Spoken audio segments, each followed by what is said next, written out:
Few topics in recent years have gotten more people focused passionately on the future of the city than the proposal for hosting the Olympics. In January of 2015, Boston was selected for hosting the Summer Games in 2024 by the U.S. Olympic Committee.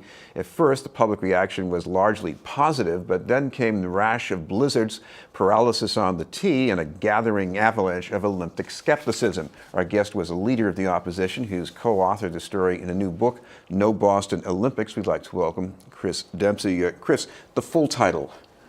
The full title of the book is No Boston Olympics, How and Why Smart Cities Are Passing on the Torch. Well, I want to go to even before the period I referenced in the intro here, because long before Boston was chosen, you were more or less against this. So what tilted you that way? Yeah, so we started our group all the way back in 2013, long before a lot of Bostonians were paying attention. But what we saw was that a very powerful group of people were getting together and making plans for this event and not sharing information publicly about what the bid would mean for their city, for our city. And we had seen that Olympics in other cities had left really, really bad outcomes with empty venues and huge amounts of debt. And we wanted to make sure that the same thing wouldn't happen in Boston. And the only way to make sure that that would be the case would be to have more transparency and more openness. And unfortunately, the people that were pushing the bid were refusing to share information. Well, there have been success stories as far as hosting in recent times. Barcelona, maybe Los Angeles. Yeah. So how is Boston different from that? Well, Los Angeles was very unique in that Los Angeles in 1984 was the only bidder for the Olympics.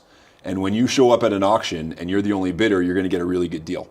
So Los Angeles was able to say, we're not going to do the taxpayer guarantee, we're not going to build an Olympic Village or a new stadium, and the IOC had to agree to those demands. But for this round, there's still a couple cities, and so it is more of a traditional auction, and you have to bid up the price, you have to make all sorts of promises. I think Barcelona was also somewhat unique in that Barcelona had a city plan in place and then realized that the Olympics would actually fit into that plan.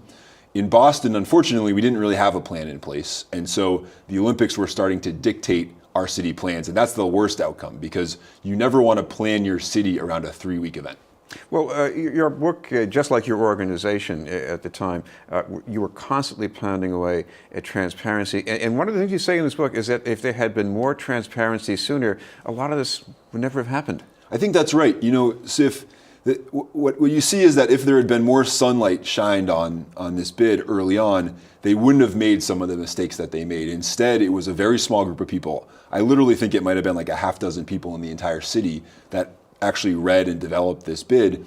And so of course you're going to make mistakes about who owns what and what can go where and whether there are certain transportation implications for the things you're proposing. Because they never shared that publicly, they got it wrong, and it was too late by the time they were trying to fix it. They had already lost sort of public sentiment and public opinion because they had done things in secret and in the dark for so long. This has been News. We're talking with Chris Dempsey about his book, No Boston Olympics. Chris, I want to ask you about one of the things that was really hard for me to sift out all these months that this was the center of attention, and that is how much Boston would have been on the hook. Because I remember one of the leaders, the proponents here, Steve Pagliuca, talking about all these layers of insurance. So, I mean, was it really all that scary? Yeah, so Boston 2024 talked for about 2 years about how they were going to buy insurance to cover taxpayers. But in that entire 2-year period, they never promoted or found a single insurer that was actually willing to provide that insurance. So it was a very theoretical idea. And in fact, as it turns out, you can't really get insurance for some basic construction overruns. If you could, then every time anyone renovated their kitchen or renovated their garage, they would buy insurance for it. And if there were overruns, someone else would pay for it. But because you're talking about basic decisions around construction, you just can't get insurance for that. So Boston 2024 was never going to be able to find that insurance. And what that means is that at the end of the day, it was City of Boston taxpayers that were going to be on the hook. The International Olympic Committee requires you to sign that contract that says that you, as the taxpayer, will cover those overruns. And that's one reason we were opposed. What also happened here was the change in public opinion, regardless the merits of the proposal. Yep. And there was this trend. A lot of us still think the snow had a lot to do with it, but there were the opponents, there were the proponents. Yep. So how do you explain this? Well, I do think that the weather and the snowstorms in 2015 helped accelerate the conversation around the Olympics. What it did is it showed that we're a city as good as we are at some things, we weren't getting our basics right on transportation. And I would argue we're still not getting them right today.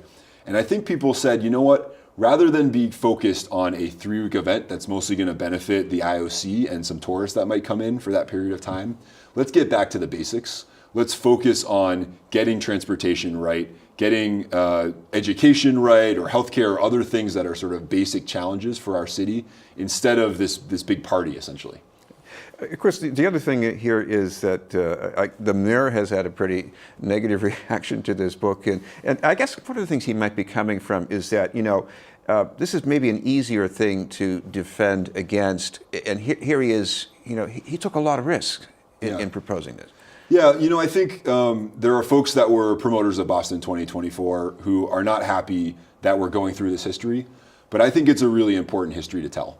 Because what it says about Boston is a couple things. One is we need to have more openness and more transparency, and that people really care about this community and they want to see it thrive. They don't want to see our bright future turned in the wrong direction by an idea that has a lot of risk associated with it. I think the other thing that's really important is for people to know is that Boston has really led the way. So since Boston said no, other cities around the world have also said no. Hamburg, Germany, Budapest, Hungary, and Rome, Italy. And they've all pointed to Boston and said, you know what, Boston made a really smart decision. We should be doing the same thing that Boston did. So Bostonians should have a lot of pride in the fact that we had a debate on the pros and cons, and that we weighed them, and that we determined that there were better things for us to do, and that other cities are now following that lead. Of course, I think even from an early point on, the mayor himself has said, even if we decide not to do this, it's a good idea to explore it because there could be some collateral benefits. I'm thinking now, the moves toward redevelopment of Widett Circle, for example. Yeah. Well, I think, look, the mayor really cares about transportation. He really cares about housing. He wants to see things get built. And we always, on our side, always shared those same goals with him. And it was about sort of what's the right approach to get there. Now that this issue is over with, and we can kind of move beyond it, I think there's a real opportunity for both sides of this conversation to work together for some of these shared opportunities. We have a housing crunch. We're still not doing as well as we can on transportation. The city just put out a really strong plan with Go Boston 2030 that the mayor was behind. And so, we applaud that work, and we look forward to working with the mayor and others in the administration to sort of see our city grow and thrive. One other thing, what about the turning point when the Olympic Committee decided to, I guess, give up on Boston? Or maybe that's not the right way to put it. Maybe Boston sort of signaled that it didn't want to. Yeah, I would say that the USOC realized that Boston just wasn't that into the Olympics and that we had other priorities. And so it was sort of a mutual agreement to part, I think. We should mention finally, if people want to find this book someplace, they can go and check that out. Yeah, so the best place might be online, Amazon.com or Barnes & Noble's or their independent bookseller online, but also bookstores around the city should have it too. Really hope people enjoy it. I know people know your name, but we should also mention the co-author because he's also an expert in a lot of these events too. Yep, so that's Professor Andrew Zimbalist from Smith College. He's been studying these issues for 20 or 30 years, and I was really glad to be able to partner with him in writing this book. Thank you very much for being with us. Thank you, Chris. Chris Dempsey.